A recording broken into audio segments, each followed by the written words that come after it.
Bible ఆధునిక శాస్త్రాలను అధిగమించినదని నిరూపిస్తూ క్రీస్తును, బైబిల్ను తప్పుడుగా మాట్లాడుతున్న వారిని సవాల్ చేసి వాదించి ఓడించి ప్రపంచ మేధావులారా ఖబర్దార్ అంటూ సింహగర్జన చేస్తున్న జయశాలి జయశాలి జయశాలి.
వాగ్దానం చేసిన పరిశుద్ధాత్మ దేవుడు ఆయన వెళ్ళిపోయిన తర్వాత పెంతెకొస్తు అనే పండుగ దినాన ఈ భూమి మీదకి వచ్చి సుమారు క్రీస్తు శకం 33వ సంవత్సరం ఆయన ఈ భూమి మీదకి వచ్చారు. అలా వచ్చిన పరిశుద్ధాత్మ దేవుడు నేటి 1962 సంవత్సరాలైందని సంవత్సరం. క్రీస్తు కేవలం 33 సంవత్సరాలు మాత్రమే మనుష్యుల మధ్య ఉన్నప్పటికీ పరిశుద్ధాత్మ దేవుడు మాత్రం ఇప్పటికీ 1962 సంవత్సరాల కాలంలో మన మధ్య ఆయన ఉన్నారు. ఇంకా ఎంతవరకు ఉంటారు అని మనం ఆలోచిస్తే మొదటి ఆదరణకర్త అయినటువంటి యేసుక్రీస్తు వారు తిరిగి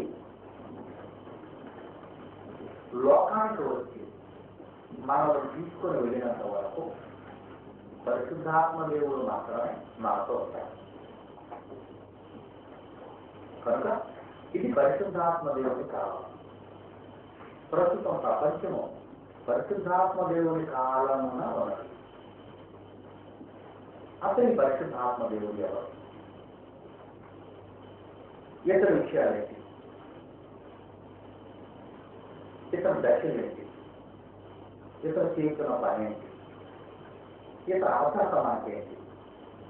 మన విషయాలు మనం కూలంకషంగా ఆలోచించాలి. కారణం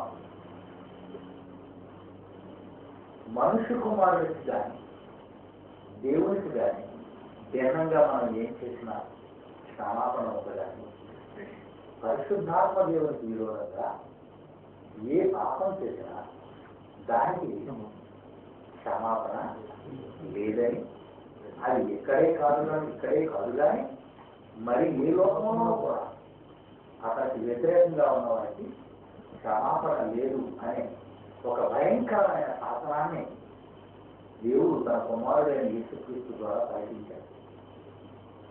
యేసుక్రీస్తుకు వ్యతిరేకంగా మనం ఏ పొరపాటు చేసినా క్షమార్కులము అంటే క్షమించబడతాం. కానీ పరిశుద్ధాత్మ దేవునికి వ్యతిరేకంగా ఏ పొరపాటు చేసినా క్షమాపణ లేదు అని, అది ఇప్పుడే కాదు, ఎన్ని యుగాలు వచ్చినా ఎన్ని లోకాల్లోకి మనం మారినా క్షమాపణ అనేది పెట్టబడద్దు అని ఖచ్చితమైన శాసనం దేవుడి నుంచి బయలుదేరింది. కారణం పరిశుద్ధాత్మ దేవుని పేరున ఈ రోజు జరుగుతున్న అన్యాయాలు కానీ అక్రమాలు కానీ అరాచకాలు కానీ విపరీతంగా తెలుస్తున్నాయి. మరి ఈ మధ్య నేను పేపర్లో పడినటువంటి న్యూస్ మీ అందరికీ తెలుసు.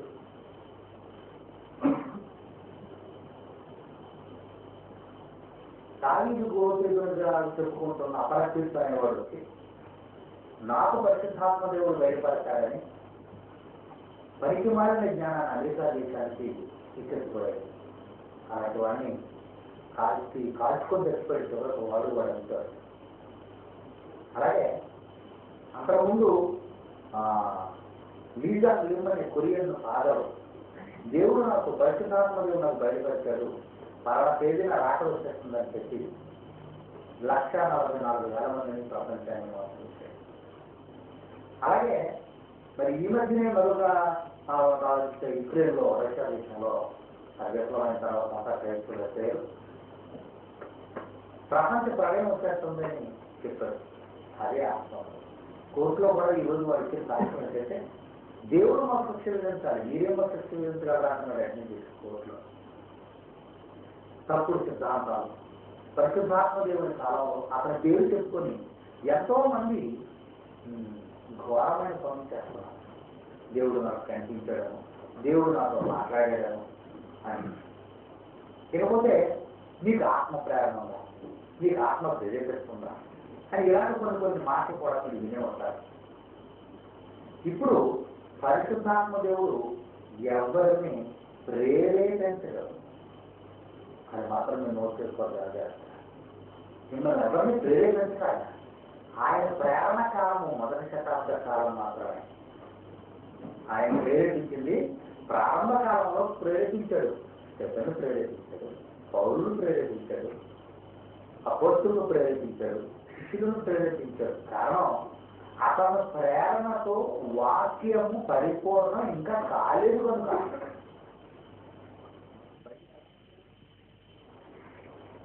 బైబిల్ ఎలా అయిపోయిందండి? పేతురు 2వ పేతురు 1వ అధ్యాయం. బైబిల్ అనేది సత్యం, మీరు తెలుస్తుంది. ఈ సత్యం పరిపూర్ణం కాలేదు. 2వ పేతురు 1వ అధ్యాయం 21వ వచ్చాయి. 2వ పేతురు 1వ అధ్యాయం 21. ఎలాగనగా అంటే లేఖనం బైబుల్ వాక్యం, లేఖనం బైబుల్ వాక్యం, వాక్కు దేవుడు నిబంధన అంటున్నది కదా, ఇవన్నీ కూడా వాక్యానుసరణ పేర్లు. ప్రవర్తన ఎప్పుడును మనుషుడు ఇద్దరు బట్టి కొలవేత సొంత శక్తితో కలిగించింది కాదు, తన సొంత జ్ఞానంతో కలిగించింది కాదు. ఇది మనుషులు ప్రేరేపింపబడిన వారై దేవుని మూలంగా పలికారా, ఇంకా పలుకుతారా? పలికారు, అయిపోయింది, పలికేశారు, ఇంకా అయిపోయింది. వాళ్ళ ప్రేరణతోనే బైబిల్ రాయబడింది. ఇప్పుడు మళ్ళా మీకు ప్రేరణ ఉందా, మీకు ప్రేరణ ఉంటే ప్రార్థన చేయండి, ఎవరికైనా ప్రేరేపిస్తుందా, ప్రేరేపిస్తే ప్రార్థన చేయండి. ఆ భాష, ఎందుకంటే ఈ ఇంగిలి మాట ఎవరు అంటించారు, మనం అంటించడం వల్ల ఆ మాట మనకు అలవాటు అయిపోయి ఆ మాట ఉపయోగిస్తున్నాం. మీకు ప్రేరణ ఉందా, ప్రార్థన చేయండి, ప్రేరేపించబడిన వాళ్ళు ప్రార్థన చేయండి. ఏంటన్నమాట? తండ్రితో మాట్లాడటానికి ప్రేరణ అవసరమా? ఏమండి, మా ఒక తండ్రికి 4 పిల్లలు ఉన్నారనుకోండి, కనపల్లి పిల్లలు చూసి ఒరే మీలో ఎవరికి ప్రేరణ వస్తుందా, మీ నాన్నతో మాట్లాడరా అంటే నవ్వుకుంటారా? నవ్వుకోరా? మా నాన్నతో మాట్లాడడానికి నాకు ప్రేరణ అంటాడు ఆయన, మా తండ్రి. ఈ గబ్బు ఎక్కడి నుంచి వచ్చింది? ఈ బైబుల్లో ఈ ప్రేరణ పదాలన్నీ చదువుతాడు. తెగులు ప్రేరేపించిన ఆత్మ, కంసోను ప్రేరేపించిన ఆత్మ, దావీదును ప్రేరేపించిన ఆత్మ, సౌలును ప్రేరేపించి ఈ ప్రేరణ అనే పదాలన్నీ చదివేసి ఇప్పటికి కూడా ప్రేరణ ఉందనుకొని నేను ప్రేరేపిస్తుందా అని పిచ్చి ప్రశ్నలు అడిగి ఈ అమాయకులు మీరే అడుగుతారు, నాకు ప్రేరేపణ లేదని నేను ప్రార్థన చేయండి, మీకు ప్రేరేపిస్తుందిగా నువ్వు చేయాలి. అంటే దేవునితో మాట్లాడడానికి కూడా ప్రేరణ అనే పదాన్ని మర్చిపెట్టి మాట్లాడకుండా చెప్తున్నారు దేవుడితో. ఎందుకంటే నాకు ప్రేరణ లేదు కనుక నేను మాట్లాడినా. ఎలా తీసి పెట్టారు? నీకు ప్రేరణ ఉందా, ప్రేరణ ఉంటే ప్రార్థన చేయి. ప్రేరణ లేనివాడు చెటాటం. అదే కదా, ప్రేరణ లేదంటే ఆటోమేటిక్ నువ్వు మాట్లాడకూడదు దేవుడితో అని వీళ్ళు శాసనం చేస్తున్నారు ఇక్కడ నిలబడి. సైతాను తండ్రి బిడ్డలు విడిపించిన జాతి అది. ప్రేరణ గురించి చూడండి, ఆది కాలంలో ఆదాము వాళ్ళు ఏం చేసేవాడు? సరే, తండ్రి నుంచి వెళ్ళగొట్టాడు, తండ్రి ఏదైనా నుంచి తగిలించేసి చేశాడు. ఇప్పుడు ఏం చేస్తున్నాడు? ఇలా పదాలు ఉపయోగించి నిన్ను దేవునితో మాట్లాడకుండా చేస్తున్నాడు. మీరు క్షమాపణ అనుకున్నారు? ఒకవేళ మీరు తేలిక తీసుకున్నారా? నేను ఇలా ఖచ్చితంగా చెప్తున్నాను, ఇలాంటి వాళ్ళకి క్షమాపణ లేదు. పరిశుద్ధాత్మ దేవుడికి వ్యతిరేకంగా ఎవరైనా మాట్లాడితే, యేసుక్రీస్తుకు వ్యతిరేకంగా మాట్లాడిన వారికి క్షమాభిషేకడతానేమో, కానీ పరిశుద్ధాత్మ దేవుడికి వ్యతిరేకంగా ఎవరైనా ఏ పిచ్చోడని ప్రపంచంలో మాట్లాడితే వారికి నేను క్షమ అనేది ప్రసాదించమని చెప్పాను. పలానా అయ్యగారు వచ్చారా బోధించారండి, మరి క్షమాపణ అవుతున్నారు. మీరేమంటారు? మరో 10 మాటలు మీరు అడిగారు అనుకోండి, జాగ్రత్తగా అన్నారు మీరు. ఈరోజు ప్రపంచంలో జ్ఞానాన్ని ఎవరైనా కాదంటే శాస్త్రపరంగానో, చరిత్రపరంగానో, భౌగోళికంగానో, ఖగోళికంగానో ఎవరైనా నోరు ముగించగలుగుతున్నాను అంటే కారణం సాధకం చేయటం కనుక దేవుడి జ్ఞానం. ఆ సత్తా ఆ గుండె దేవుడు ప్రకృతిని ఎప్పటికి ఇంకా పుట్టలేదు. ఓపెన్గా మాట్లాడుతున్నాను ఈ మధ్య నేను. ఇప్పటికి ఇంకా పుట్టలేదు, తల్లి గర్భంలో ఇంకా పుట్టలేదు. అందువల్ల ఆ పనికిమాలను మీరు ప్రశ్న అడిగారు అనుకోండి, మీరేమంటారు అయ్యగారు అని, ఆ అయ్యగారు మరొకటి అంటారు. అప్పుడు మీరు ముందు వినక ఏంటవుతుంది? నీరు గారిపోతుంది బోధ. సాతాను ఎప్పుడు కూడా వాస్తవానికి దెబ్బ తీయాలనేది కనిపెడుతుంటాడు. కనుక ప్రేరణ అనేది పరిశుద్ధాత్మ దేవుడు ఇచ్చిన ప్రేరణ. ఆ ప్రేరణతో వాక్యాన్ని వ్రాయించాడు. ఆ వాక్యం ఎంతవరకు నిజమో సర్వసత్యం అని. వాక్యము సర్వసత్యమైంది. ఆ సర్వసత్యానికి మరలా ప్రేరణ అవసరమానికి నువ్వు ఎలా ప్రార్థన చేయాలని ఉంది, నువ్వు ఎలా మాట్లాడాలని ఉంది, నువ్వు ఎలా జీవించాలో ఉంది, నువ్వు ఎలా పరలోకాన్ని చేరుకోగలవో ఉంది, నువ్వు ఎలా పాడాలో ఉంది. బైబిల్లో ఏమి లేదు చెప్పండి. ఇది లేదండి బైబిల్లో దేవుడు మర్చిపోయాడు అనడానికి ఏమైనా ఉందా? ఏమీ లేదు. ఏమీ లేనప్పుడు మొత్తం ప్రేరణ ఇచ్చి వ్రాయించిన ఈ వేదం ఉండక మరలా నీకు ప్రేరణ ఏంటి? పరిశుద్ధాత్మ దేవుని వేషంలో, పరిశుద్ధాత్మ దేవుని మోసంలో, పరిశుద్ధాత్మ దేవుని మోసగించడానికి అదే పేరు మీద అనేక మంది అబద్ధికులు ఈ లోకంలో బయలుదేరారు. మొదటి యోహాను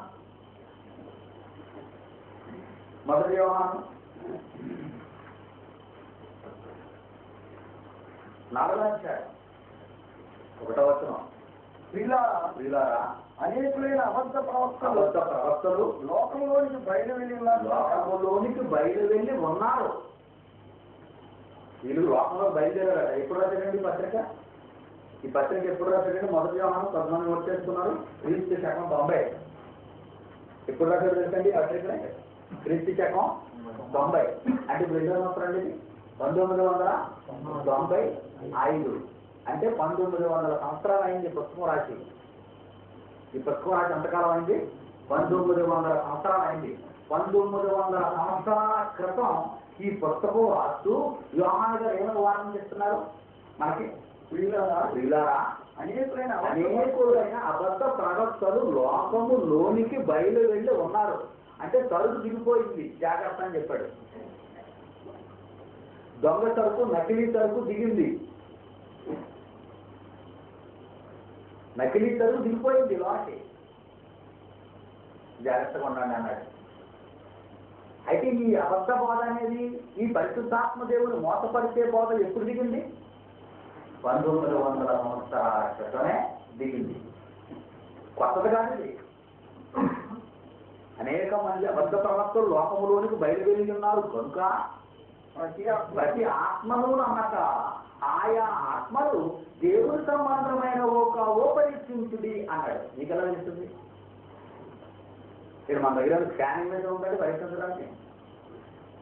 ఏమండి, మన దగ్గర స్కానింగ్ మీద ఉందా? ఇది దేవుని ఆత్మో కాదు అని పరీక్షించడానికి. ఇది దేవుని ఆత్మో కాదు అని మనల్ని పరీక్షించమంటున్నాడు. ఎలా పరీక్షించగలం? దేవుని వాక్యం ఇవ్వబడింది కనుక, దేవుని వాక్యం ఇవ్వబడింది కనుక ఆ వాక్యాన్ని విప్పి ఈ వాక్యం వెలుగులో అది సరిపోతున్నాడా, వాడు బాబు సరిపోయిందా, వాడి మాటలు సరిపోయా, వాడిలో తప్పు బోధిస్తున్నాడని మీరు చెక్ చేయాలి. ఎందుకంటే పరిశుద్ధాత్మ కాలం ఇదే కృపాకాలాన్ని పాడబడుతున్నారు. ఎంత కృపకాలం అంటే చాలా గొప్ప కాలం. కానీ ఈ కృపకాలంలోనే మొత్తం జరిగిపోతున్నాయి. అర్థమైందండి? ఇది కృపకాలం అని చెప్పుకొని కృపకాలంలోనే జరగవలసిన ఘోరాలన్నీ జరిగిపోతున్నాయి. కనుక మీరు ఎలా పరీక్షించాలా? ఇది మంచి ఆత్మ కాదా అని ఆయా ఆత్మలు ఎంత చక్కగా రాజండి. ప్రతి ఆత్మను నమ్మక ఆయా ఆత్మలు దేవుని సంబంధమైనవో కావో పరీక్షించండి. దేని వరకు అంటే బైబిల్ దగ్గర తీసుకురండి. అతను ఏంటి ప్రేరణ కలిగిన ప్రార్థన చేయమంటే ప్రేరేపింపబడిన వారు ప్రార్థన చేయుడి అని ఎక్కడైనా ఉందండి ఇందులో? మరి ఇది కొత్తగా పడుతుంది. లాటిన్, అరేబియా, ఉర్దూ భాష మారింది, నాలిక మారింది, బోధ మారింది అంటే దానిని బట్టి మనకు అర్థమైపోవాలన్నమాట. ఈ మాట మాత్రం 2 నాలుకల వాడి దగ్గర నుంచి వచ్చిన మాట ఇది, సర్పం దగ్గర నుంచి వచ్చిన మాట ఇది. భాషలో తేడా, మాటలో తేడా, వేషంలో తేడా, బోధలో తేడా. పరిశుద్ధాత్మదేవుడు ఎంత చక్కగా రాయించారు వాస్తవానికి బైబిల్. ఆయన రాయించాడు ఈ మాట యోహాను చేత. ప్రేరణ ఇచ్చిందని చదివిస్తారా? వాళ్ళకి ప్రేరణ ఇచ్చి రాయించాడు. మరలా మీరు ఏదో రాయడానికో మాట్లాడడానికో మరలా నీకు మళ్ళా ప్రేరణ ఇవ్వనవసరం లేదు, గాలి పడనవసరం లేదు. ఇక ప్రేరేపబడ్డారు వాళ్ళు, రాశారు దీన్ని. మరలా నీకెందుకు ప్రేరణ? ఏం రాయటానికి? ఏడు పాటు చేయడానికి ప్రేరణ నీకు? చాలా జాగ్రత్తగా ఉండొచ్చమ్మా. Very good. మూడవ వచనం ఆఖరి మాట చదువుతాను. మూడవ వచనం ఆఖరి మాట. క్రీస్తు విరోధి ఆత్మ వచ్చునని, క్రీస్తు విరోధి ఆత్మ వచ్చునని మీరు వినిన సంగతి ఇదే, ఇది వరకే అది లోకములో ఉన్నది. లోకంలో వచ్చేసింది అది. నేను పరిశుద్ధాత్మ నాటుంది, నేనే పరిశుద్ధాత్మ నాటుంది, నేనే పరిశుద్ధాత్మ ప్రొసీడ్ అంటుంది. నేను ఆత్మ నేనే, కమాన్ ప్రొసీడ్ అంటుంది. నేనే ఆత్మను ప్రొసీడ్. ఇంకా ఆఖరి మాట ఆరోగ్యంలో 4 మనము దేవుని సంబంధము. దేవుని ఎరిగిన వాడు మన మాట వినును, దేవుని సంబంధి కాని వాడు మన మాట వినడు. అర్థమైందంటే ఇప్పుడు ఇలా కూడా పాల్గొంటాను. నీ రాజ్యం వచ్చుగాక అని అనకంటారా అని చెప్పాను అనుకోండి. బాగా అయినా మనకి అలవాటు ప్రకారంగా పర్లోకమంగళం మాట నీ రాజ్యం వచ్చుగాక మొదలెట్టేసాను అనుకోండి. అంటే విన్నారా వినలేదా? విన్నారా మీరు? అంటే మీరు దాన్ని విని ఏం చేయాలి? నీ రాజ్యం వచ్చుగాక మళ్ళీ అనొచ్చా? అనకూడదు. మరి అంటున్నారు అనుకోండి, ఇప్పుడు ఇది అప్లై చేసుకోండి. మీరు అంటున్నారు అనుకోండి, ఇది అప్లై చేసుకోండి. దేవుని ఎరిగిన వాడు మన మాట వినును, దేవుని సంబంధి కాని వాడు మన మాట వినడు. కింద ఏమొచ్చాడు కంటిన్యూషన్? ఇందువలన మనము సత్య స్వరూపమైన ఆత్మ ఏదో బ్రహ్మవస్తు ఆత్మ ఏదో తెలుసుకొస్తున్నాము. హల్లెలూయా అన్నాను. హల్లెలూయా అంటున్నారు మాట. హల్లెలూయా అన్నాను. ప్రభువుని స్తుతించుడి అన్నారు. మీరు కనాలా? దేవా స్తోత్రము. మరలా మీరు హల్లెలూయా అన్నారు. అంటే నువ్వే స్తుతించరా అన్నారు. ప్రభువుని స్తుతించుడి అన్నాను. హల్లెలూయా, ప్రభువుని స్తుతించుడి అన్నాను. మళ్ళీ మీరేంటన్నారు? హల్లెలూయా అన్నారు. అంటే నువ్వే స్తుతించాడు. ప్రభువుని స్తుతించుడి హల్లెలూయా అంటే ఎందుకు ఆ గ్రీకు మాట? మనం తెలుగు మాట చెప్పండి. ప్రభువును స్తుతించుడి అని చెప్పొచ్చు కదా మైక్ దగ్గర. ఆ చిన్న గ్రీకు మాట వచ్చింది. ఇంకేం రాదు గ్రీకు. గ్రీకు ఏమి రాదు మనకి. ఒక్కడు వచ్చి గ్రీకు మాట. ఆ గ్రీకు మాట ఏది తెలుసా? హల్లెలూయా. ఆ గ్రీకు మాట ఎందుకు నువ్వు చెప్పడం? అర్థం కాని మాట. తెలుగులో చెప్పకుండా తెలుగు ట్రాన్స్లేషన్ ఉంది. ప్రభువును స్తుతించుడి అని అన్నాడు. మీరు తెలుగులో చెప్పారనుకోండి, పాపకి అర్థమయ్యి ప్రభువును స్తుతిస్తున్నాము, దేవా నీకు స్తోత్రము అని చెప్పచ్చు. హల్లెలూయా గ్రీకు మాట. ఓ నీకేది గ్రీకు తెలుసు, మాకు గ్రీకు తెలుసు. హల్లెలూయా.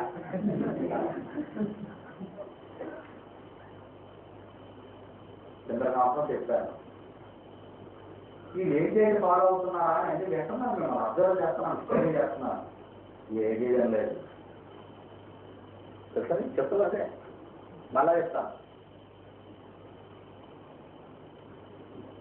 నాయన క్రీస్తు సంఘము అని పెట్టండి. కమిటీతో మాట్లాడాలన్నాడు.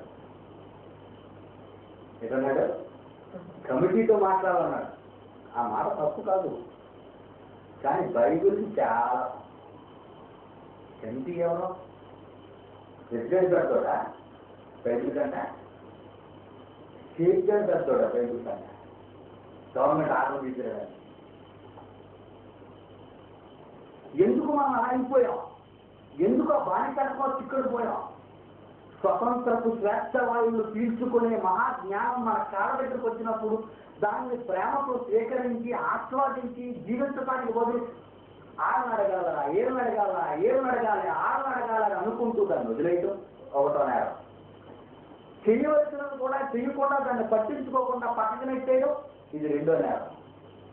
ఇప్పుడు చదవండి 6వ వచనం, 1 యోహాను 4:6. మనము దేవుని సంబంధులము, దేవుని ఎరిగిన వాడు మన మాట వినును, దేవుని సంబంధి కానివాడు మన మాట వినడు.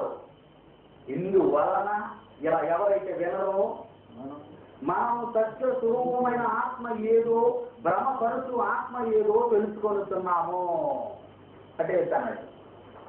ఇప్పుడు నేను మిమ్మల్ని ఏ జాబితాలో చేస్తున్నట్టు మీరే చెప్పండి. నాకు ఒళ్ళు పెట్టడం రాదు, తీసుకెళ్ళినా రాలేదు నాకు రాత్రి.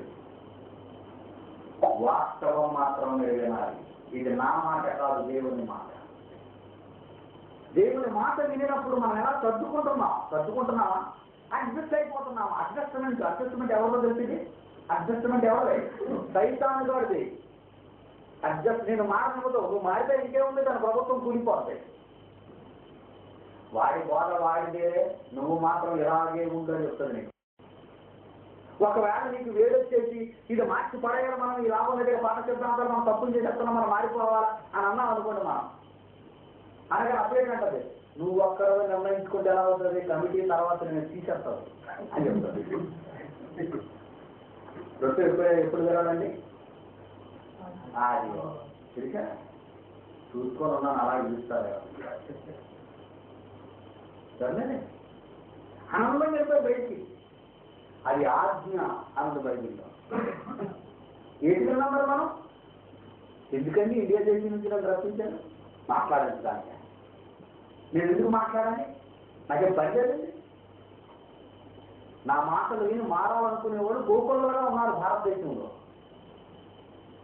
మీరు రండి మీ మాటలు విని మారిపోవడం అనుకునేవాడు గోకులంగా ఉన్నారు ఇండియాలో. మరి మీరు వింటున్నారు, మారటం లేదు, పట్టించుకోవటం లేదు. ఏంటంటే దీనికి కారణం చెప్పండి. దీనివల్ల ప్రయోజనం ఏముంది? నన్ను వెంటనే ప్యాకప్ చేసి ఇండియా బయలుదేరితే కనీసం నా భార్య బిడ్డలతోనే ఆనందంగా గడుపుతాను, కనీసం సువార్తనే తీసుకొని గడుపుతాను. అక్కడ ఎందుకు నన్ను పిలిపిస్తున్నారు? ఏదో 4 రోజులు జంక్షన్లో స్టాచ్యూగా నిలబెట్టాలనా? లేదా సంఘంలో ప్రతి సాయంకాలం 1 గంట మా ముందు నిలబడండి అని మళ్ళీ ఎన్ని క్యాసెట్లు, ఎన్ని టేప్ రికార్డులు అంటే దేనికోసం ఇవన్నీ చేస్తున్నారు? మీరు ఈ మాట విని మారాలన్నా, లేకపోతే ఆనందంగా కాలక్షేపం గడపాలన్నా? ఒక జాత ఉంది బైబిల్లో, అపోస్తల కార్యములు 17వ అధ్యాయము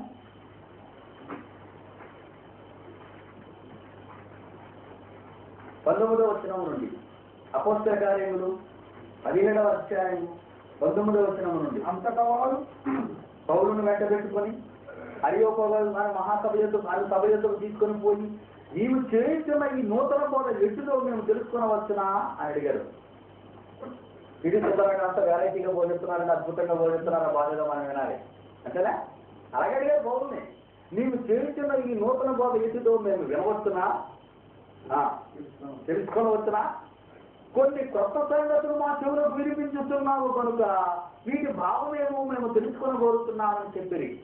ఎందుకన్నారంటే అలాగాడు 21వ వచనంలో, ఏ తెలుసు వారందరూ అక్కడ నివసించే పరదేశులను ఏదో కొత్త సంగతి చెప్పుటైందులు మాత్రమే తమ కాలం గడుపుతుండేవారు. ఎలాంటి ఉండదంతా ఎవరైనా ఏదైనా కొత్త బోధ చేస్తే రప్పించండి రప్పించండి రప్పించండి రప్పించండి రప్పించండి, చెప్పండి చెప్పండి చెప్పండి చెప్పండి చెప్పండి, విన్నా విన్నా విన్నా అయిపోయింది, గెటప్. మరి ముందే మరొకటి కనపడతాడు, రప్పించండి రప్పించండి రప్పించండి రప్పించండి, చెప్పండి చెప్పండి చెప్పండి చెప్పండి, విన్నా విన్నా అయిపోయింది పో. ఏంటి ప్రయోజనం? ఎందుకు ఈ బోధ? ఎందుకు చెప్పాలి ఈ బోధ? ఇదే ప్రజలు ఇలాంటి మెంటాలిటీ, ఇలాంటి బుద్ధులు ఉన్నటువంటి వాళ్ళని బైబిల్లో చూపిస్తున్నాడు. పౌలు తీసుకొచ్చి కొన్ని సంగతులు 20వ వచనంలో కొన్ని కొత్త సంగతులు మా చెవులకు వినిపించుతున్నావు, గొరగాలి భావం ఏమో తెలుసుకొని కోరుతున్నామని చెప్పి ఏం తెలుసు వారందరూ అక్కడ నివసించు పరదేశులను ఏదో ఒక కొత్త సంగతి చెప్పటం దుర్వినిటిలో మాత్రమే తమ కాలం గడుపుతుంది వారు. ఎంత భయంకరమైన సంగతి! పరిశుద్ధాత్మ దేవుని కాలం. ఈ పరిశుద్ధాత్మ దేవుని కాలంలో అతడు ప్రేరణించి వ్రాయించిన వేదాన్ని పఠించి పరిశోధించి జీవించడానికి రావాల్సిన క్రైస్తవుడు విని కాలం గడిపి పట్టించుకోలేని పరిస్థితులకు వచ్చేసారు. ఎలా మనం ఈ బ్రహ్మపడితాత్మను పట్టుగలం, ఎలా ఈ భ్రష్టాత్మను పట్టగలం అంటే నిజంగా అది మనకే కోరుకున్నట్టు అయిపోతుంది. ఇప్పుడు చూద్దాం. పరిశుద్ధాత్మ దేవుడు సామాన్యమైన సంగతి కాదు, చాలా క్లిష్టమైన గొడవ ఎవరికంటే పరిశుద్ధాత్మ దేవుడే. దేవుడు అర్థమైపోతాడు మనకి, యేసుక్రీస్తు అర్థమైపోతాడు. పరిశుద్ధాత్మ అర్థం కావడం చాలా కష్టం, చాలా కష్టం. ఎందుకంటే అనేక బ్రహ్మపరుత్రాత్మలు దిగాయి ఈ ప్రపంచంలో. అదే అదే బ్రాండ్, అదే గుర్తు, అదే పోలికలు. భ్రష్టాత్మ పనిచేస్తుంది ఈరోజు. ఏది భ్రష్టాత్మ? దేవుని వాక్యాన్ని గౌరవించకుండా, దేవుని మాటను పట్టించుకోకుండా ఎంతమంది అయితే ఉంటారో వాళ్ళే దుష్టుని సంబంధులు అని రాసేసాడు. పరిశుద్ధాత్మ మాట్లాడు. అది కాండవుతారు, అది కాండవుతారు. 1వ వచనంలో ఆదియందు దేవుడు భూమి ఆకాశములను సృజించెను. ఆదియందు దేవుడు అని రాయబడింది. ఆదియందు దేవుడు. భూమి నిరాకారముగా ఉండెను, చీకటి అగాధ జలముల పైన కమ్మి ఉండెను, దేవుని ఆత్మ జలముల పైన అలాడుతుండెను. ఇక్కడ కనబడ్డాడు పరిశుద్ధాత్మ దేవుడు. దేవుడు ఏమై ఉన్నాడు? దేవుడు కూడా ఆత్మనే. దేవుడు ఏమై ఉన్నాడు? ఆత్మ. ఎక్కడికి వచ్చేసరికి ఏమన్నాడు? దేవుని ఆత్మ అన్నాడు. అంటే ఆ దేవుడైన ఆత్మే కాదు అక్కడ. అది ఎందు దేవుడు భూమి ఆకాశము సృజించాడు. సృష్టికర్త, కర్త, జరిపించేవాడు. అది ఎందు దేవుడు భూమి ఆకాశములు సృజించాడు. దేవుని ఆత్మ అగాధ జలముల పైన అల్లాడుతుంటే సృష్టింపబడిన దాని మీద అల్లాడుతున్నాడు, సూపర్వైజ్ చేస్తున్నాడు, పరిశీలిస్తున్నాడు అని మనం ఆలోచిస్తాం. అది ఎందు దేవుడు భూమి ఆకాశము సృజించడు. ఎలా సృజించాడంటే నిరాకారంగాను శూన్యంగాను సృజించాడు. చీకటి అగాధ జలముల పైన కన్ను ఉండేట్టుగా సృజించాడు. అలాంటి చీకటి అగాధ జలముల మీద కన్నున్న వాతావరణంలో పరిశుద్ధాత్మ దేవుడు, దేవుని ఆత్మ జలముల పైన అల్లాడుతుండెను. అల్లాడుతుండేనంటే ఏం పని లేక, పరలోకంలో ఉండలేక. పరలోకంలో ఉండొచ్చుగా, నీటి మీద ఎందుకు రావాలి, జలాల మీద ఎందుకు తిరగాలి, అందులో భూజలాల మీద ఎందుకు తిరగాలి? కారణం, తండ్రి ఏ పని అయినా చెయ్యాలి అనుకుంటే తన వారితో కలిసి చేయడం అతనికి అలవాటు. ఒక కార్యక్రమం చేశాడనుకో, యేసుక్రీస్తుతో డిస్కస్ చేశాడు, ఆయన ఈ పని జగత్తు పునాది వేయబడక ముందు ఆయన యేసుక్రీస్తు ద్వారా నా కొడుకులు కావాలి అని అనుకున్నాడు. గతంలో చెప్పాను, సృష్టి పుట్టక ముందు నాకు పిల్లలు కావాలన్నా, సృష్టి పుట్టిన తర్వాత సృష్టి మీద కింద పంపించాడు. కింద చూడండి, మళ్ళా దేవుడు ఆత్మ పదం ఎక్కడ ఉపయోగించాడు? 3వ వచనంలో, 4వ వచనంలో దేవుడు అని కనబడతాడు, 4వ వచనంలో దేవుడు అని కనబడతాడు. చూసారు? అలాగే వెలుగు మంచిది అయినట్టు దేవుడు చూశాడు. దేవుడు వెలుగును చేయడానికి వేరుపరచం, దేవుడు వెలుగులకు పడతాని అన్నాడు. అలాగే 6వ వచనంలో దేవుడు జలముల మధ్య ఒక విశాలం కలిగి అన్నాడు. 7వ వచనంలో దేవుడు ఆ విశాలం చేసి అన్నాడు. 8వ వచనంలో దేవుడు ఆ విశాలమైన ఆకాశం అన్నాడు. 9వ వచనంలో దేవుడు ఆకాశం ఉన్న జలం ఒకతోటనే అన్నాడు. 10వ వచనంలో దేవుడు ఆరిన నేలకు భూమి అని పేరు పెట్టాడు అన్నాడు. 11వ వచనంలో దేవుడు గడ్డిని విశ్రాంతి పెట్టాము అన్నాడు. 12వ వచనం ఆఖరి మాటలో మంచిదైనట్టు దేవుడు చూసిన అన్నాడు. 14వ వచనం ప్రారంభ మాటలో దేవుడు పడిని రాత్రిని వేరుపరుచినట్లు అంటున్నాడు. మరి దేవుడు ఆత్మని పదానికి ఉపయోగించరాదు. సృష్టి కార్యక్రమం అంతా దేవుడు చేస్తున్నాడు. సృష్టింపబడిన దానిని జాగ్రత్తగా పరిశోధిస్తున్నాడు ఆత్మదేవుడు, పరిశుద్ధాత్మదేవుడు, దేవుని ఆత్మ అన్నారు. మళ్ళా దేవుని ఆత్మని పదం మళ్ళీ ఎక్కరాలేదు. మళ్ళా యేసుక్రీస్తు గురించి మాట్లాడేటప్పుడు యోహాను 1:1 ఏమర్థమైంది? అది ఎందు దేవుడు, అది ఎందు వాక్యము ఉండను, వాక్యము దేవుని యొద్ద ఉండను, వాక్యము దేవుడు ఉండను, ఆయన అది ఎందు దేవుని యొద్ద ఉండేను. ఎలా తెలిపెట్టాడు యేసుక్రీస్తు గురించి? ఆ వాక్యమే శరీరధారి కృపాసత్య సంపూర్ణుడుగా మన మధ్య నివసించాడు. దేవుని యొద్ద ఉన్న దేవ కుమారుడైన ఆత్మ లోకంలో ఉన్న మనుషులను రక్షించడానికి వచ్చింది. దేవుని యొద్ద ఉన్నటువంటి పరిశుద్ధాత్మ దేవుడు సృష్టించిన సృష్టి కార్యం మీదకి వచ్చాడు. పరిశుద్ధాత్మ, అసలు పరిశుద్ధాత్మ అంటే ఏంటో ఆ పరిశుద్ధాత్మకు ఉన్నటువంటి లక్షణాలు ఏంటో, ఆ పరిశుద్ధాత్మ దేవుడి కార్యక్రమాలు ఏంటో కానీ మనం ఆలోచిస్తే ఈ రోజు ఈ భ్రష్ట మనసు అనే దాన్ని అలా పట్టేసుకోగలం మనం. మీకు ఒరిజినల్ మనకి తెలిస్తే లేదంటే నకిలీ అని పట్టుకుంటారు మీరు. ఒక ఒరిజినల్ హీరోని మీరు పట్టుకుంటే నకిలీ హీరోని ఎంతమంది వచ్చారో మీరు పట్టేయగలరు. అసలు ఒరిజినలే ఎలా ఉంటుందో తెలియదు. అప్పుడు మీరు అన్ని నకిలీలు ఒరిజినల్ రింగు అంతా బెల్టో అంతా అన్నకుంటారు. అవును, మనం ఏం చేస్తామంటే కొనుక్కుంటాం ఇది ఒరిజినల్ అని. ఒరిజినల్ ఎలా అనుకుంటాం చూడనప్పుడు ఇంకా కొనుక్కుంటాం దీన్ని. కనుక అసలు పరిశుద్ధాత్మ అంటే ఏంటో మీకు తెలియాలి. అసలు పరిశుద్ధాత్మ దేవుడు అవగాహన మనకు లేకపోతే, పరిశుద్ధాత్మ దేవుడి గురించిన విషయాలు మనకు నిజంగా తెలియకపోతే అసలు పరిశుద్ధాత్మ దేవుడిని అర్థం చేసుకోలేము. అప్పుడు దుష్టుడు పరిశుద్ధాత్మను అన్న మనం నమ్ముతాం. మన తండ్రికి ఎప్పుడు చూడలేదు మనం అనుకుందాం. కొత్తగానే వెళ్ళిపోయాడు ఆయన ఎక్కడికో ఉద్యోగం నిమిత్తం. 10 ఏళ్ళ 20 ఏళ్ళ తర్వాత వచ్చాడు. ఒరే నేను నేను ఆనందం రా అన్నాడు అనుకో, కాసేపు అలా ఎంతగా చూస్తాడు పక్క. ఎందుకు మనకు తెలియదు, చూడలేదు ఆయన ఎప్పుడు. మనం ఎప్పుడో ఒకరు మనం సూచిలా ఉంటే మనం వచ్చి అదే మా నాన్న వచ్చాడు మనకు గౌరవం ఉంటుంది కదా పరిగెత్తుకొని వెళ్తాం మా నాన్న. మరి మీ నాన్న వస్తున్నా నువ్వు పట్టించుకోకుండా రోడ్డు మీద పోయేవాడు చూస్తున్నాడు, కింద మీద చూసుకుని వీడియో మా ఇంటికి వస్తున్నాడు తినగానే మనం వస్తాం తండ్రినే. ఎందుకు అంతకుముందు మన తండ్రి ఎలా ఉంటాడో మనకి తెలియదు. పరిశుద్ధాత్మ దేవుడి గురించి ఏం తెలుసు మనకి ఆలోచించండి. ఈ రోజు పరిశుద్ధాత్మ గురించి నానా మాటలు మాట్లాడుతున్నారు ప్రపంచంలో చాలా మంది. వారికి ఏం తెలుసు పరిశుద్ధాత్మ దేవుని గురించి ఆలోచిద్దాం. మంచి పాయింట్ ఆలోచిద్దాం. ఎందుకు పరిశుద్ధాత్మ ఎవరండి? కొడుక ఆలోచన పడిపోయామా? బామ్మర్ద ఆలోచన పడిపోయాడు. ఇంకా తమ్ముడా దేవుడికి కదా తమ్ముడా ఆలోచనలో పడిపోయావు. ఇంకా ఎవరైనా బామ్మర్ దేవుడు అనుకోండి, ఇతను అక్క ఉండాలి. ఇతను అక్కనే ఇతన్నే కన్నుడు మరొకరు ఉండాలి. మరొకరు ఉంటే మరి దేవుడు ఎవరు గొడవ వచ్చింది కనుక బామ్మర్ది కాదు. బ్రదరా తమ్ముడా? ఒకవేళ తమ్ముడు అయితే దేవుడిని పరిశుద్ధాత్మ దేవుడిని కన్నుడు మరొకరు ఉండాలి. అతను దేవుడు అవుతాడు, నిజమైన దేవుడు అవుతాడు కాదు. తమ్ముడు కాదు, బామ్మర్ది కాదు, చుట్టం కాదు, మరి ఎవరై ఉండాలి? 100కి 100 కొడుకు. 100కి 100 పరిశుద్ధాత్మ దేవుడు తండ్రికి కొడుకు. చూద్దాం. మానవుడు సృష్టించేటప్పటికీ దేవుడు మాట అంటున్నాడు. ఆదికాండం 1:26 వచనంలో, ఆదికాండం 1:26 దేవుడు దేవుడు అనే పదం ఉపయోగించబడింది అంటే తండ్రి అని మర్చిపోకండి. తండ్రి అయిన దేవుడు మన స్వరూపమందు మన పోలిక చొప్పున నరులను చేయుదము అంటున్నాడు ఆయన. అంటే ముగ్గురు కూడబలుక్కుని అంటున్నట్టే కనబడుతుంది నాకు. దేవదూతలు అందే మాట.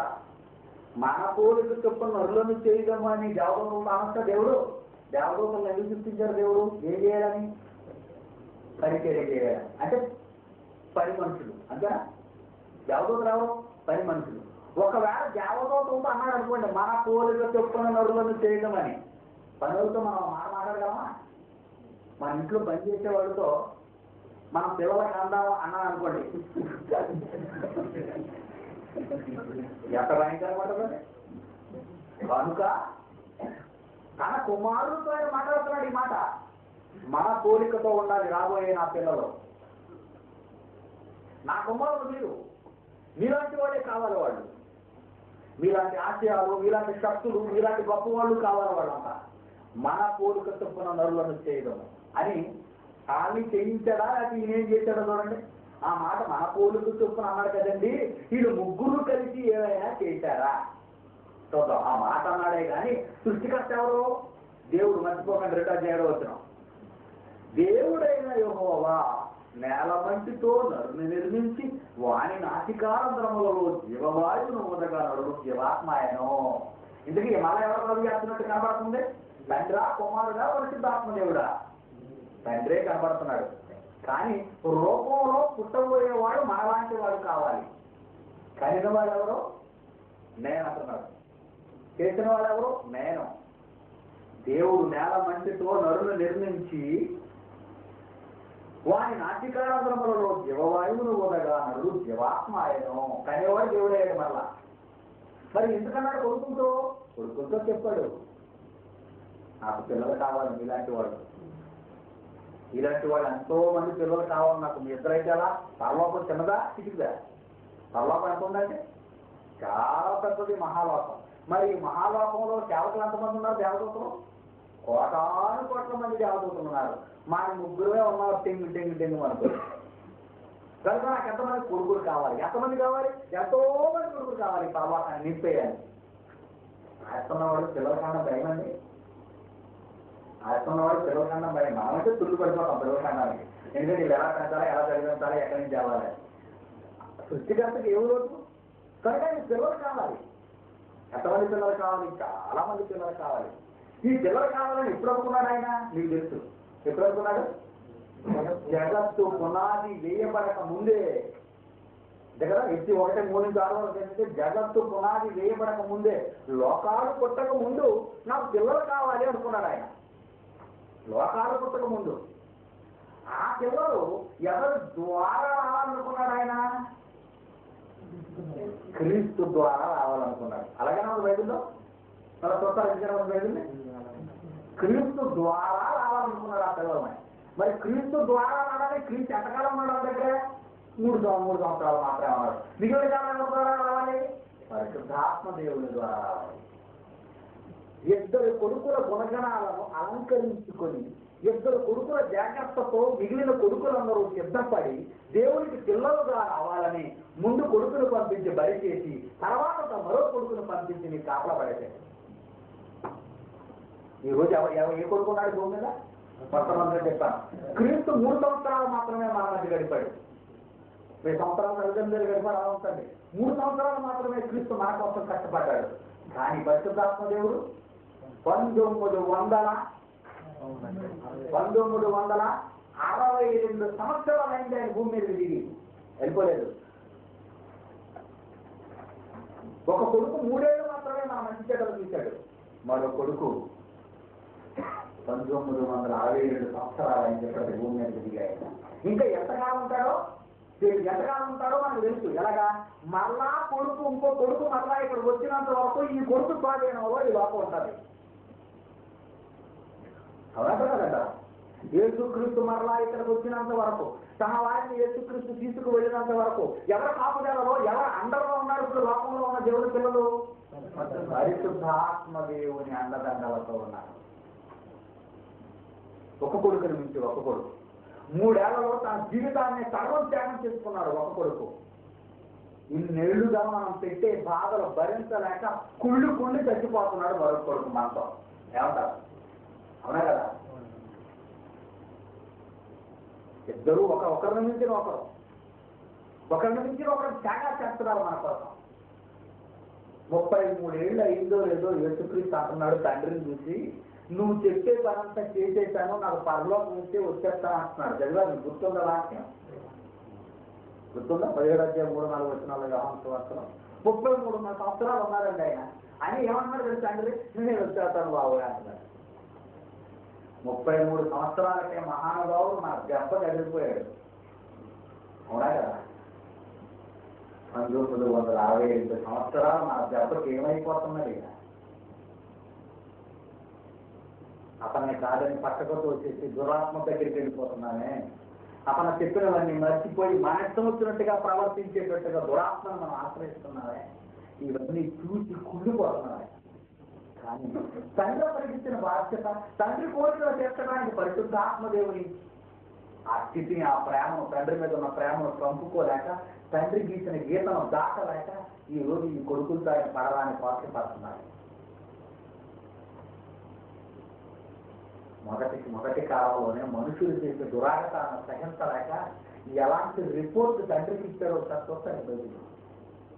పరిశుద్ధాత్మదేవుడు మన మానవ జాతి ఎలాంటి చిత్రహింసలు పెట్టిందో ఆయన్ని ఒకసారి చూస్తారా? తండ్రికి ఎలా మొరపెట్టుకున్నాడు, తండ్రి ఏమంటున్నాడు ఆ మాట కదా. అది కాండం 6వ అధ్యాయం 5వ అధ్యాయం 6వ అధ్యాయం క్షమించండి, అది కాండం 6వ అధ్యాయం 3వ వచనం. అప్పుడు యెహోవా అంటున్నాడు, తండ్రి నా ఆత్మ నరులతో ఎల్లప్పుడూ నువ్వు వాదించుడు. నా ఆత్మ అన్నాడు. ఎవరిదా ఆత్మ? యెహోవాది. యెహోవా ఆత్మ అనగా సుమా, యెహోవాయే తండ్రి ఆత్మ అయితే నా ఆత్మ అంది ఆయన. అర్థమైందండి?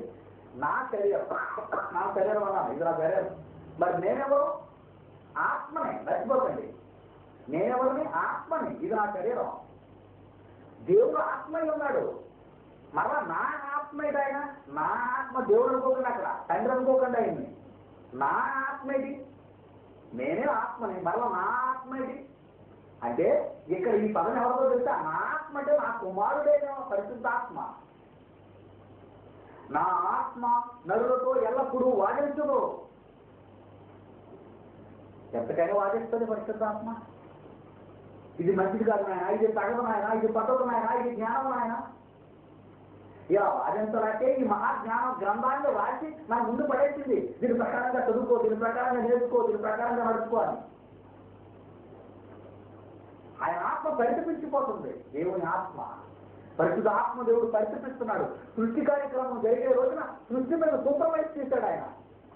ముందుగానే ఆలోచించాడు, నేను మరలా ఈ తయారవుతున్న యూనివర్సిటీకి నేను వెళ్ళాలా, ఈ చీకటి అగాధ జలములలో తయారవుతున్న ఈ భూగోళం మీదకి, దాని మీద పుట్టిన మనుషులందరూ, నా తమ్ముళ్ళందరినీ కాపుదల కాయడానికి నేను వెళ్ళాలా.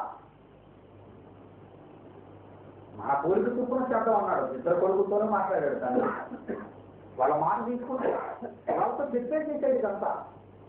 నాకు పిల్లలు కావాలి నాయన, నాకు మీ తమ్ముళ్ళు కావాలి, నాకు మీకు తమ్ముళ్ళు కావాలి. చాలా మంది పిల్లలు కావాలి నాకు, మీరిద్దరే ఉన్నారు నాకు. ప్రియుల మరో మాట చూద్దాం. నెహెమ్యా గ్రంథం 9వ అధ్యాయం 30వ వచనం చూడండి ప్రియుల. ఎజ్రా, నెహెమ్యా, ఎస్తేరు, యోబు వరుసగా ఉంటుంది. నెహెమ్యా 9వ అధ్యాయం 30వ వచనం చూడండి, చదవండి. నెహెమ్యా గ్రంథం 9వ అధ్యాయం 30వ వచనం.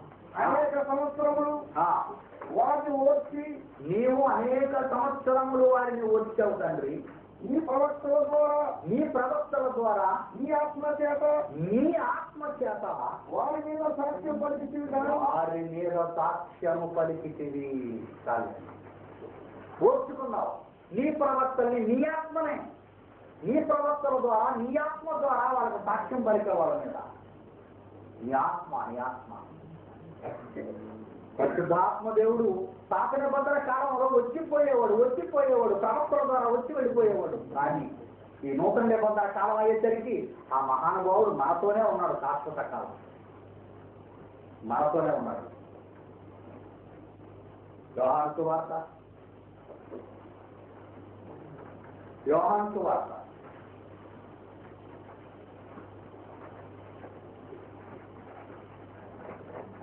14వ అధ్యాయం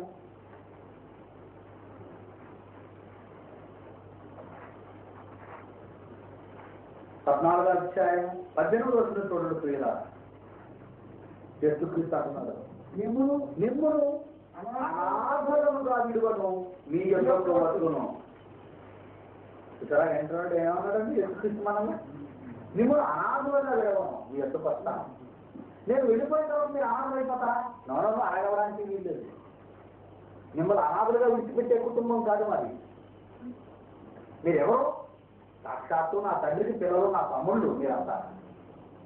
కనుక మిమ్మల్ని అనాథలుగా ఎలా విడిచిపెడతాం? తండ్రి కానీ, నేను కానీ, పరిశుద్ధాత్మ దేవుడు కానీ మిమ్మల్ని అనాథలుగా విడిచిపెడతాం. 16వ వచనం, 15వ వచనం, 16.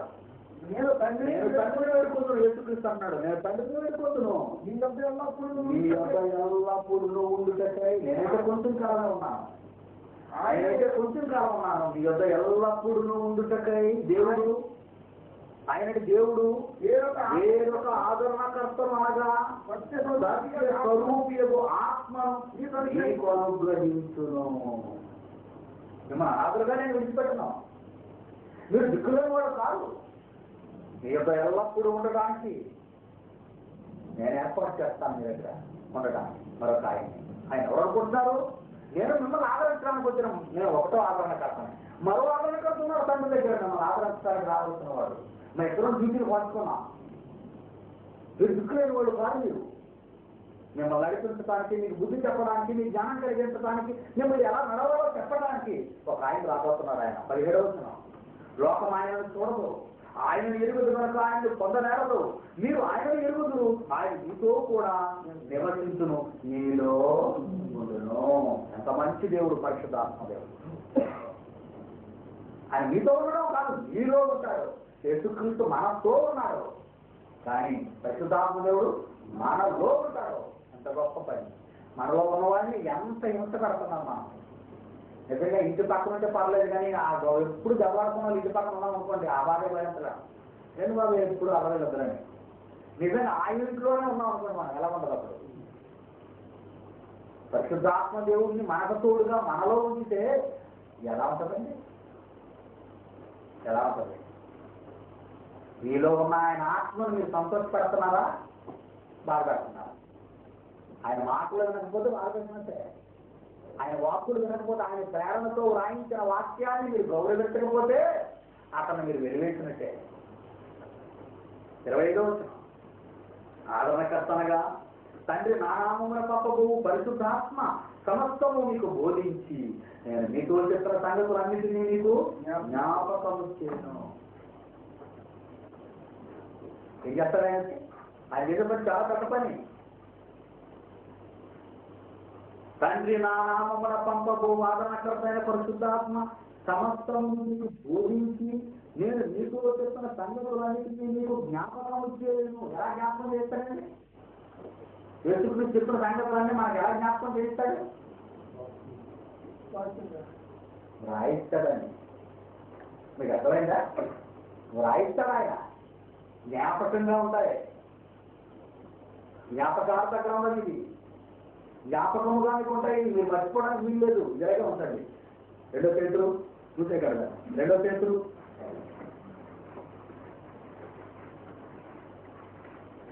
1వ అధ్యాయంలో మీరు ఇందాక చదివారు.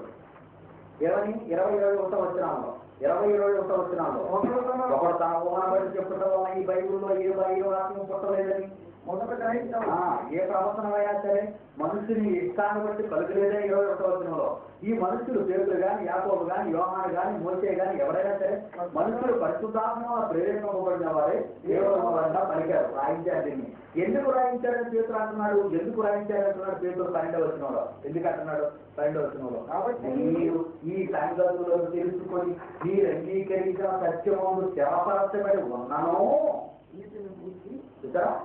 ఈ సంగతులను తెలుసుకొని మీరు అంగీకరించిన ఈ వాక్యమును స్థిరపరచబడి ఉన్నాను. వీటిని గురించి ఎల్లప్పుడూ మీకు జ్ఞాపకము చేయటం సిద్ధముగా ఉన్నాను.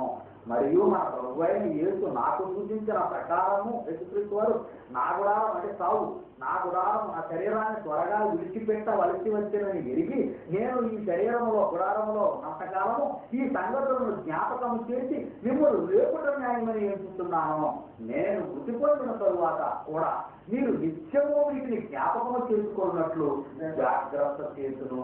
ఎలా అనగా ఎందుకంటే ఎందుకు జ్ఞాపకం పెట్టుకోవాలంటే వీటిని చమత్కారముగా కల్పించిన కథలను అనుసరించి మన ప్రభు యేసుక్రీస్తు యొక్క శక్తిని ఆయన రాకడం మేము మీకు తెలుపలేదు, కానీ ఆయన మహత్యమును మేము కనులారా చూసిన వారమై తెలిసినే. ఎందుకు జాగ్రత్త పడతానంటున్నాడు? జ్ఞాపకం చేయడానికి. మీరు చదువుకోవచ్చు, ఇప్పుడు వింటారో లేదు మర్చిపోతారు. ఇలా మర్చిపోతున్నారని వ్రాయించేశాడు ఆయన. అదే 2 పేతురు యోహాను సువార్త 14వ అధ్యాయం 26వ వచనంలో తండ్రి నా నామమున పంపబో పరిశుద్ధాత్మ సమస్తమును మీకు బోధించి నేను మీతో చెప్పిన సంగతులు అన్నిటినీ మీకు జ్ఞాపకం చేయను. 15వ అధ్యాయంలో 26వ వచనం చూడండి. 26వ వచనం 15వ అధ్యాయం 26వ వచనం. తండ్రి యొద్ద నుండి మీ యొద్దకు నేను పంపబో పరిశుద్ధాత్మ అనగా తండ్రి యొద్ద నుండి బయలుదేరు సత్య స్వరూపైన ఆత్మ వచ్చినప్పుడు ఆయన నన్ను గురించి సాక్ష్యమిచ్చును. 16వ అధ్యాయం 7వ వచనం. అయితే నేను మీతో సత్యము చెప్పుతున్నాను, నేను వెళ్ళిపోవటం వలన మీకు ప్రయోజనకరము, నేను వెళ్ళలేదా ఆదరణకర్త మీ యొద్దకు రాడు. ఇక్కడ మంచి పాయింట్ పెట్టాడు ఆయన. నేను వెళ్ళిపోవటం వలన నీకు ప్రయోజనకరం. యేసుక్రీస్తు వెళ్ళిపోతే నాకు ప్రయోజనం ఏంటి? యేసుక్రీస్తు ఉంటే సర్వసత్యంలోకి మీరు రారు. సర్వసత్యంలోకి మిమ్మల్ని నడిపించాలంటే ఎవరు రావాలి? పరిశుద్ధాత్మ దేవుడు రావాలి. అంటే మీరు సర్వసత్యం తెలుసుకోవాలన్నా కొంచెం సత్యంలో ఉండిపోవాలన్నా? మీరు సర్వసత్యంలోనికి రావాలి అంటే పరిశుద్ధాత్మ దేవుడు రావాలి. పరిశుద్ధాత్మ దేవుడు రావాలి అంటే యేసుక్రీస్తు వారు పోవాలి. మీకు అర్థమైందా? ఎంత పెద్ద కార్యక్రమం వాళ్ళు రూపొందించుకున్నారో అదే చెప్తున్నాడు ఇక్కడ. నేను వెళ్ళిపోవటం వలన 7వ వచనం, నేను వెళ్ళిపోవటం వలన నీకు ప్రయోజనకరం. నేను వెళ్ళనేడో ఆదరణకర్త నీ యుద్ధకు రాడు. నేను వెళ్ళిన ఎడలా ఆయన నీ యుద్ధకు పంపును. ఆయన వచ్చి ఆయన చేస్తాడు, పాపమును గూర్చియు నీతిని గూర్చియు తీర్పును గూర్చియు లోకమును ఒప్పుకొనొచ్చును. మొత్తం కార్యక్రమం అంతా ఆయన చేతులానే ఉంది. జ్ఞానం రావాలన్నా భూలోక సంబంధాల్లో పాతాళ లోకంలో ఎన్ని జరుగుతున్నాయో ఆ వివరణలన్నీ మీకు కావాలంటే ఆయనే వచ్చి చెప్పాలి. దావీదు పరలోకానికి వెళ్ళలేదని ఎవరు చెప్పారు?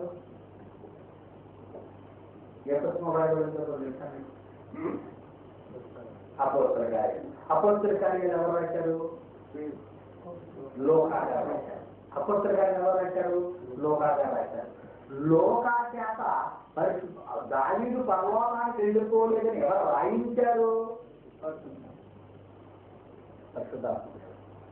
బైబిల్ ఎలా కలిగిందని అంటే మీరు మనుషులు ఊహను బట్టి చెప్పడం వల్ల లేఖనంలో ఏ ప్రవచనము పుట్టమని మొదట మీరు గ్రహించుకోవాలను.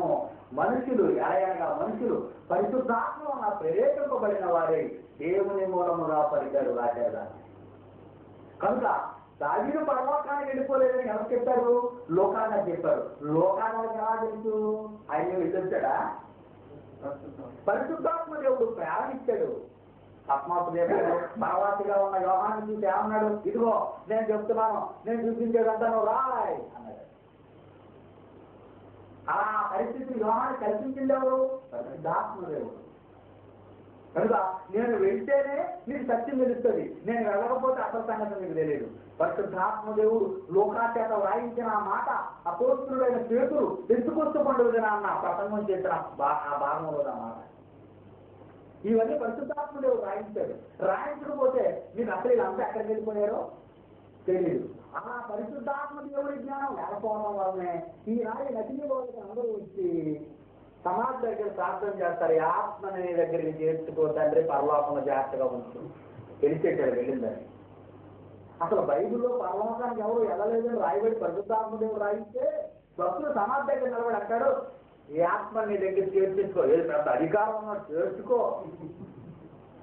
ఎంత పవర్ ఉందో చూడండి. చేర్చుకో. ఓ నిలువు టైం వేసుకొని మెడలో పెద్ద తిరుగు వేసుకొని పెద్ద పెద్ద వస్త్రం ఒకటి ధరించుకొని చేతిలో పెద్ద తిరుగు ఒకటి పట్టుకొని చెప్తుంటాడు. ఈ భయంకరమైన ఉపన్యాసాలన్నీ. పరలోకానికి వెళ్ళిపోయాను అందరూ. పరలోకానికి వెళ్ళిపోయారు. ఏ ఆత్మ తెచ్చింది నీకు ఈ భాష? పరలోకానికి వెళ్ళిపోయారు బోధిస్తున్న చూసిన అందరూ నీకు ఏ ఆత్మ బోధించింది బాధ? అదే భ్రష్టాత్మ. కారణం పరిశుద్ధాత్మ దేవుని గురించిన జ్ఞానం ఈ లోకానికి లేదు. అసలు ఎవరైనా ఎలాంటి వాడు, అతను చేసే పని ఏంటి? ఏ రోజైనా లేఖనాన్ని పరిశోధించారా? ఏ రోజైనా దేవుని మనసులో ఏముందో ఎప్పుడైనా పరిశోధించారా? ఇంట్లో ఏముందో ఏ రోజైనా పరిశోధించారా? పరిశుద్ధాత్మ దేవుల్లో ఏముందో ఏ రోజైనా పరిశోధించారా? ఈ పరిశోధన అంతా వదిలేసి తండ్రి కుమార పరిశుద్ధాత్మ శ్రీదేవా అంటాడు. మళ్ళా ఈ ముగ్గురు ఒకటేనాడు. మరలా మహానుభావుడు పాదాలకు నమస్కారం పెట్టాలి. నన్ను నా కొడుకుని చూసి ఆయన మీ తండ్రి నువ్వు ఇద్దరు ఒకటే. అమ్మ మరి నా భార్య ఏంటవుతుంది? వాడు మీ ఇద్దరు ఒకటైతే మాటలో ఒకటి, జ్ఞానంలో ఒకటి, కానీ శరీరం రెండు ఒకటి కావు. నా కొడుకు కొడితే నేనే. బుద్ధిహీనుడు, బుద్ధి లేనివాడు, బైబిల్ తెలుసని చెప్పుకుని ప్రతి పనికి మారిన వాడు అంటాడు ముగ్గురు ఒకటేనండి. ఆయనే తండ్రిగా వచ్చాడు, ఆయనే కొడుకుగా వచ్చాడు, ఆయనే పరిశుద్ధాత్మ దేవుడు.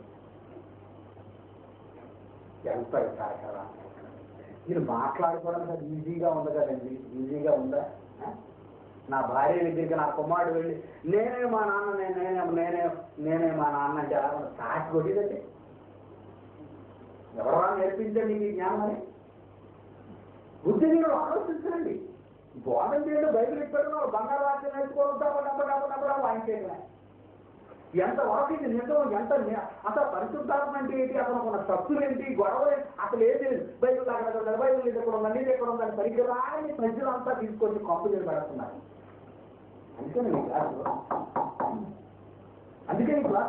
అలా చెడిపోకూడదు, అలా అపార్థం తీసుకోకూడదు, నోటుకొచ్చేట మాట కూడా మాట్లాడకూడదు. దేవుని వాక్యం ఏమనుకుంటున్నారు, రాజ్యాంగం అనుకున్నారా, లేదా రోడ్డు మీద మాట్లాడే భాష అనుకుంటున్నారు. అది మహాజ్ఞానం. అది మీ సంవత్సరుడిగా ఆపరేట్ చేయకూడదు, ఎవరి సంవత్సరుడిగా ఆపరేట్ చేయకూడదు. 30 సంవత్సరాలు కష్టపడి సంపాదించారు. దీన్ని ఎవరి దగ్గర నేర్చుకోలేదు. అందుకే ఎవరి దగ్గర నేర్చుకుని, ఎవరికి తెలిసే బైబుల్ ఒకరి దగ్గరికి నేర్చుకోవడం, ఎవరికి తెలిసి బైబుల్ ఆ దగ్గర నేర్చుకోవడానికి ఎవరికి తెలిసి ప్రపంచంలో ఎవరు నోటుకొచ్చినట్టు వాడు వస్తాడు, ఎవరు నేర్చుకునే వాడు మాట్లాడతాడు, ఎవరు సంస్థకు సంబంధించిన బాధవాడు చేస్తాడు. తండ్రి ఒకటంటాడు, కొడుకు ఒకటంటాడు, పరిస్థితులు అందరూ ముగ్గురు ఒకటే అంటాడు. ఒక వార్తలు లేవు, కార్యక్రమాలు లేవు, సంగతులు లేవు, ముందు నాకు ఆలోచన రాలేదు. ఎవరు పర్వాకానికి వెళ్ళిపోయాడు రాలేదు, తెచ్చిన వాళ్ళంతా పర్వాకానికి వెళ్ళిపోయాడు. ఎవరి వాళ్ళు సాతాను గారి బోధ, దుష్టాత్మ. మనుష్య కుమారుడికి వ్యతిరేకంగా పాపం చేసే వారికి క్షమాభిక్ష పెడతానన్నాడు. అందుకే పరిశుద్ధాత్మ దేవునికి ఎవరైనా వ్యతిరేకంగా మాట్లాడినా, వ్యతిరేకంగా ఆయన మాటలు మార్చినా వారికి మాత్రం ఈ యుగంలో కాదు, రాబోయే యుగంలో కూడా వారికి క్షమాభిక్ష పెట్టనన్నాడు. అందుకే అంతకంత కఠోరమైన నిర్ణయాలు దేవుడు తీసుకున్నాడు. ఈ లోకం ఎలా అవుతుందనే, ఈ లోకం ఎలా అవుతుందనే ధర్మవచనం. అయితే ఆయన సత్య స్వరూపైన ఆత్మ వచ్చినప్పుడు మిమ్మల్ని సర్వ సత్యములోనికి నడిపించను. ఆ మహానుభావుడు వచ్చి మన సర్వజ్ఞానంలోకి, సర్వశక్తిలోకి నడిపించాడు. ఏదా సర్వసత్యం? ఎక్కడుందా సర్వసత్యం? ఇదిగో పరిశుద్ధ గ్రంథం మనం చెప్పుకుంటున్నామే, ఇదే సర్వసత్యం. ఇందులో ఒకటి రాకపోవడం ఆక్రమించుకొని చెప్పేసి దాఖలైతే ఆలోచించటం లేదు మనిషి. ఎవరి పరిశుద్ధాత్మ దేవుడు? సాక్షాత్తు దేవునికి కుమారుడు. ఏంటి కార్యక్రమం?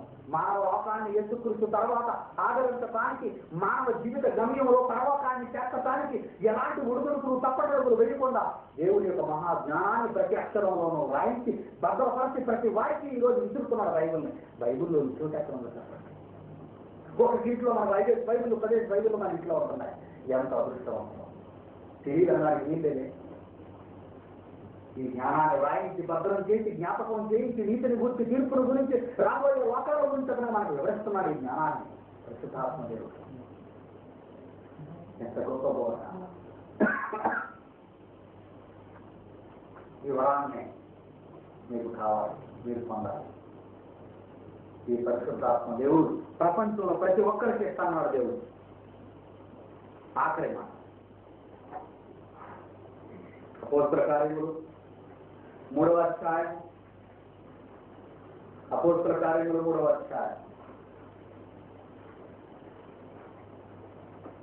37, 39 వచనం చూడండి ప్రియుల. అపోస్తల కార్యములు 3వ అధ్యాయం 2వ అధ్యాయం క్షమించండి 2వ అధ్యాయం 38, 39 వచనం. పేతురు మీరు మారు మనసు పొందాలి. పాప క్షమాపణ నిమిత్తం పాపాలు పోవాలి అంటే ప్రతివాడు యేసుక్రీస్తు నామములోనికి బాప్తిసం పొందాలి. అప్పుడు మీరు పరిశుద్ధ. అలా ఎవరైతే యేసుక్రీస్తునే దేవుని కుమారుడు యేసుక్రీస్తుని అంగీకరిస్తారో, ఏ యేసుక్రీస్తు అయితే మానవాళి పాపాల నిమిత్తం తన సిలువ రక్తం కార్చి మీ కొరకు మరణించాడో ఆ క్రీస్తుని మీరు అంగీకరిస్తే ఈ పాపాలు పోతాయి. ఇంకో గొప్ప వరం ఇచ్చాడు. ఇంకో గొప్ప వరం ఏంటది? అప్పుడు మీరు ఎప్పుడైతే యేసుక్రీస్తుని అంగీకరించి బాప్తిసం పొంది పాపాలు కడుక్కున్నారో అప్పుడే మీరు మరో కుమారుడిని కూడా వరంగా పొందుతారన్నాడు పేతురు. ఎంత గొప్ప సంగతి. ఎక్కడింటికండి వరంగా మనలోకి రావాలి? నీలో ఉంటాడని ఇంకా చదివారు మీరు. ఆయన వచ్చి నీలో ఉంటాడు. ఎందుకు మనలో ఉంటాడు? వరంగా, వాగ్దానంగా. ఎందుకు మనలో ఉండాలి? నిన్ను నడిపించడానికి ఏ ఒడిదొడుకులు లేకుండా ఈ లోకంలో పరిశుద్ధాత్మ వరముగా పొందుతాడు. వాగ్దానం కదా ఏమవుతుందండి? ఈ వాగ్దానము ఇలా పరిశుద్ధాత్మ దేవుడు ఎవరైతే యేసుక్రీస్తు అనే నా కొడుకుని అంగీకరిస్తారో, ఎవరైతే నా కొడుకుని యేసుక్రీస్తుని మీరు అంగీకరిస్తారో వాళ్ళకు మరో కొడుకును కూడా నేను ఇస్తానని వాగ్దానం చేశాడు ఆయన. ఇది వాగ్దానము. ఈ వాగ్దానము కొందరికే కాదు, కొంతమందికే కాదు, మీకు, మీ పిల్లలకు, దూరస్తులందరికీ అనగా ప్రభు అయిన మన తండ్రి తన యొద్దకు పిలిచిన వారందరికీ ఈ పరిశుద్ధాత్మ దేవుడు పొందుతారన్నాడంటే, ఎవరైతే యేసుక్రీస్తుని నమ్ముతారో, ఎవరైతే యేసుక్రీస్తుని విశ్వసిస్తారో వాళ్ళందరికీ తన కుమారుడు పరిశుద్ధాత్మ దేవుడు కూడా వరంగా ఇచ్చేస్తానన్నాడు. నమ్ముదామని ఇది పరిశుద్ధాత్మ వరము. ఇది వచ్చి మిమ్మల్ని ఏమీ చేయదు. పరిశుద్ధాత్మ దేవుడు లోపలికి వచ్చేస్తాడు ఆ రోజు. ఎందుకు? నువ్వు దేవుని కుమారుడు అని ముద్ర వేయబడిపోయింది. ఇందాకే చెప్పారు, లోకం ఆయనను ఎరుగుదు, లోకం ఆయనను గుర్తించలేదు. ఎవరైతే క్రీస్తును అంగీకరిస్తారో వాళ్ళకి తన పంపుతానని మాట ఇచ్చాడు ఆయన. ఏంటి మన మీద అంత ప్రేమ? పిల్లలు కావాలని మన పోలిక చొప్పున మనుషులు చేద్దామని ఆలోచించాడు కదా. ఆ ఇద్దరితో ఎందుకు ఆలోచించాడు?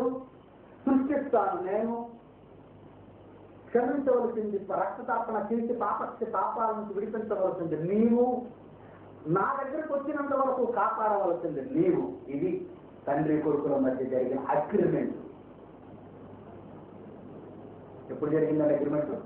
భూమి పునాదులు వేయక ముందు, జగత్తు పుట్టక ముందు, మన పోలిక చొప్పున నరులను చేయటం మన కొడుకులతో ఎందుకన్నాడా తెలుసైనా? ఒకే అన్నాడా? ఆ మనుషులు నాశనమై పాపంలో మునిగిపోతే కాపాడడానికి వెళ్ళవలసి, రక్షించవలసింది నీవు నాయన క్రీస్తు. అలా నేను అంగీకరించిన తరువాత వాడు మరలా నా దగ్గరికి చేరినంత వరకు భూమి మీదే ఉండి వాడలోనే ఉండి నా దగ్గరికి చేర్చవలసింది నీవు నాయన ఆత్మ, పరిశుద్ధాత్మ దేవుడా. ఇది తండ్రి కొడుకుల మధ్య జరిగిన ఒప్పందం. ఇది పరిశుద్ధాత్మ వరం అంటే. రేపు వరముల గురించి మాట్లాడదాం. ప్రార్థన చేస్తున్నాం. దయగలిగిన మా తండ్రి, మీ పరిశుద్ధ నామానికి వందనాలు చెల్లిస్తున్నానయ్యా.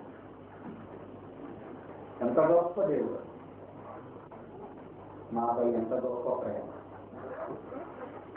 లోకాలు పుట్టక ముందు కుమారులతో తనయులతో చర్చించి మమ్మల్ని కాపాడాలని ఎంత ప్రణవిస్తూ ఉంటాను.